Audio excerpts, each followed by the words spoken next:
From dreams to strange photographs, all the way to phone calls and Facebook notifications. Here are the top 10 terrifying signals from the afterlife they don't want you to hear. Starting off in our number 10 spot, we have the dream. This story comes from someone who goes by the online username BillG13. They wrote about some tragic losses they had in their life, but they then go on to write about a dream they had in which everything seemed to make a little more sense. They wrote, quote, "My mother died when I was 5. I was raised by her twin sister, my Aunt Jean, who passed away several years later. Then, 10 years to the day my Aunt Jean died, I dreamt that I was at home with her as she excitedly waited for something. Just then, there was a woman at the door. Aunt Jean ran up to the woman and hugged her. The woman took Aunt Jean's hand and said, quote, 'Let's go.' I never saw the woman's face, only the back of her head. All I know is Aunt Jean was so happy to go with this visitor. Later on, it dawned on me that the visitor was her twin sister, my mother. She was taking her onto the next stage of her journey." While this story is terribly sad, the way this story ends is definitely hauntingly beautiful. In our number 9 spot today, we have the Perfume. This is a story that was posted online by someone whose grandfather had passed away, but their grandmother was still alive. They wrote, quote, "A couple of weeks ago I had a vivid dream that I was having lunch with my late grandfather. Before we departed, he handed me a box of Chanel No. 5 perfume and told me to make sure I give it to my grandma for her birthday. When I woke up, I told my mom about the dream. She asked if I knew that my grandma's birthday was that week and that was her favorite perfume. I didn't. Apparently my grandpa always gave it to her on her birthday and I had no idea." Honestly, while that does sound like a little creepy and eerie, I feel like it would also be so comforting. I hope their grandma enjoyed their birthday gift that year. In our number 8 spot today, we have the notification. This is a story about how technology and social media may sometimes be a dark and twisted place, but sometimes there is a small glimmer of light in our ever-increasing technological world. This story comes from someone online, and I couldn't find their name, but their story goes, quote, "My mom, Betty Jo, had just passed away, and so I had been carrying her phone around with me after to get numbers and receive calls from loved ones. Later that day, after having been around the phone for hours, I got an update on my phone from Facebook saying, Betty Jo was nearby. Anytime when she had been near me before, I had gotten the notification immediately. So since it didn't go off for a few hours, it just felt like it was her way of saying, yes, I'm gone, but don't worry, I'm still nearby." This story serves as a reminder that we all process and grieve in different ways, and sometimes we just need a sign that everything is gonna be alright. In our number 7 spot today, we have the photographs. You know when you take a photo or a video and you can see a little orb flying around and everyone says it's a ghost? Well, this story is like that, but with an eerie twist. This story comes from someone named Sarah, and they wrote, quote, "I have a brother who passed away before I was born. After I graduated high school, I went on a trip to Europe. My friends and I climbed Mount Pilatus in Switzerland and decided to take pictures at the top. I took pictures of all of my friends in the same spot, but when it came time for them to take my picture, they kept saying there was a weird glare in every shot. There was. Nothing seemed to make it go away. When I finally arrived home and showed my mom the pictures, she said she was convinced the light glare was my brother connecting with me when I was the closest to heaven I'd ever been." We all have our different beliefs and ideas of what happens when someone passes away, and while we may not all agree, I hope this mom and the storyteller found some comfort in this answer to the photo mystery. In our number 6 spot today, we have the accident. This story comes from someone who is called Bryn Castle, and they tell a terrifying story, but it seems as though they had a guardian angel looking out for them all the while. They wrote, quote, "My best friend was killed in a car accident our senior year of high school, and I truly believe he saved my life from beyond the grave. 6 months after he died, I was in a car crash eerily similar to the one that killed him. I could have easily been killed, but somehow I walked away without a scratch even though my car was destroyed. Turned out his necklace had been hanging from my rearview mirror only for me to find it after my accident. This story is crazy. I wonder if this is merely a coincidence or if this really was her friend looking out for her. Either way, I'm glad she's okay and was able to find some comfort in such a terrible time." In our number 5 spot today, we have groceries. We've talked about photos today, we've talked about guardian angels and dreams, but sometimes we have to remember that if someone is sending us a sign, it might come in what we would consider bizarre ways, even sometimes in the form of groceries. This story comes from someone called Kimberly, and they wrote, quote, "In my entire 36 years on the planet, not a day had gone by in which I hadn't seen my grandma or at least spoken to her on the phone. Well, right after she died, I was at the grocery store because as we were planning her funeral, of course a huge snowstorm was in the forecast and I was sent out to stock up on groceries. I went to buy a bag of brown sugar and the expiration date happened to be her birthday, 11/4. Then I went to buy some cookies and the expiration date was my grandfather's birthday,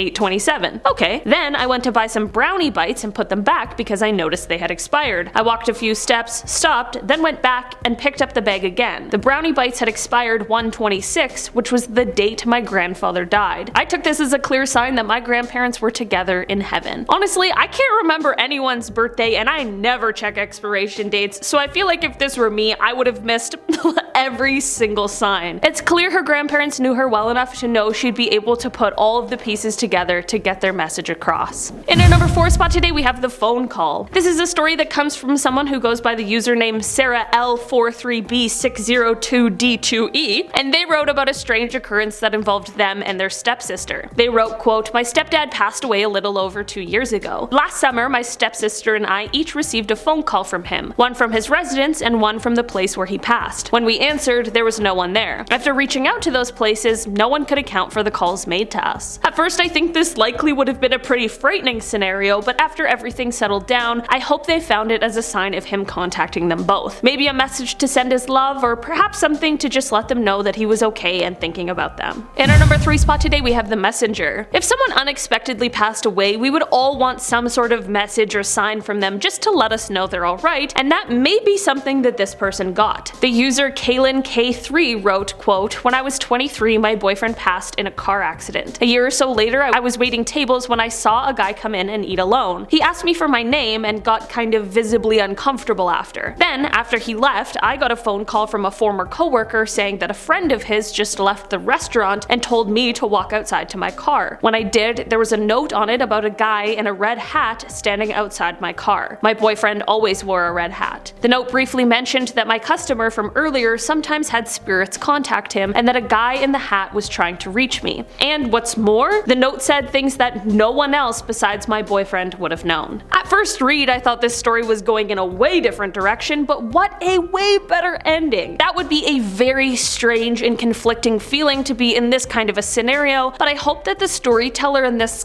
clairvoyant man were able to reconnect later and get some more messages across. In our number 2 spot today, we have the warning. This is a story that someone says is a sign from their late grandmother, and little did they know at the time, it was a warning for what was to come. The person who wrote this story goes by the username Buttercup2018, and they wrote, quote, "One night I had the most vivid dream that I was at a birthday party and my late grandma was there. She was all dressed up and she was younger and vivacious. My grandma was holding 2 little twins, a boy and a girl, both with curly hair. There was a number 1 candle on both birthday cakes and everyone was singing happy birthday. But then my grandmother kept asking, 'Where is he?' over and over again, referring to my now ex-husband. I woke up in tears. 3 months later, I found out I was pregnant with twins, a boy and a girl. They both have curly hair. My ex and I split up right before their first birthday, and he no longer has contact with me or the kids. That dream was an absolute warning. I still get chills." That's so crazy. Maybe it's a sign, maybe it was a premonition, but either way, that's pretty wild. In our number 1 spot today, we have the guardian angel. This is another eerie story that shows this person just might have had a guardian angel looking over them in the midst of a great loss. They go by the username Marissa Lins, and they wrote, "When I was 20, my friends and I got together and got drunk. When we were all driving home, we had a designated driver, none of us were wearing our seatbelts, and we got hit by a truck. The driver was drunk and speeding, but miraculously, no one was hurt. This was around 2:00 a.m. The next day, I had a gut feeling that my grandma died. My mom called me in the morning to tell me that sadly, she did. Out of curiosity, I asked her what time she passed away. She said around 2 a.m. I know it sounds crazy, but I firmly believe my grandma was my guardian angel that night and that she died in my place. I miss her every day and will always be grateful for her and for saving my life. I cannot imagine what a whirlwind of emotions that would be to experience all of those traumatic things in one day, but it's clear what a fantastic impact her grandmother had on her life, and that is an immeasurable gift." Alright guys, that has been our list for today. Thank you so much for checking it out. I've been your host today, Olivia Kozlowski, and I'll see you all next time. Bye!